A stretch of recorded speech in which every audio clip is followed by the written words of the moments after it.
అమ్మా ఇంకా చూడు ఫోను ఏంది సడన్ ఇక్కడ వస్తుంది ఛార్జింగ్ పెట్టి అడుగుదాం. అది జస్ట్ చిన్న పెయిన్ నీకేం కాదు, నువ్వేం టెన్షన్ పడకు. అమ్మా ఎందుకన్నా మంచిది గూగుల్ని అడుగుదాం. ఈ పాటికి నువ్వు పోయి ఉండాలి.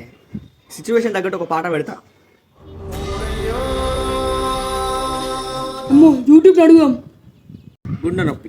గుండె నొప్పి అనగానే మనకు ఫస్ట్ గుర్తొచ్చేది ఏంటి? మన గుండె. మన గుండెలో ఎప్పుడు రక్తం ప్రవహిస్తుంది. ఎరుపు రంగనంగానే మనకు ఫస్ట్ గుర్తొచ్చేది ఏంటి? Subscribe button.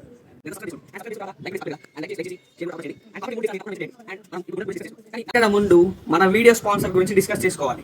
Today sponsor of the video మన వీర్బాబు బనీన్ ఇంకా డ్రాయర్స్. ఇప్పుడు మనం గుండెపోటు గురించి అసలైన కారణం ఏంటో తెలుసుకుందాం. అది మీరు తెలుసుకోవాలంటే పార్ట్ 2 కోసం వెయిట్ చేయండి. ఇప్పుడు ఇదంతా ఊసి బొక్కనా? మమ్మీ మమ్మీ నాకు గుండెలో నొప్పి లేస్తుంది. మమ్మీ ఏమైంది మమ్మీ? అమ్మా ఇంకా చూడు ఫోను. గుండెపోటు గురించి నెక్స్ట్ పార్ట్లో కావాలంటే సబ్స్క్రైబ్ చేసుకోండి.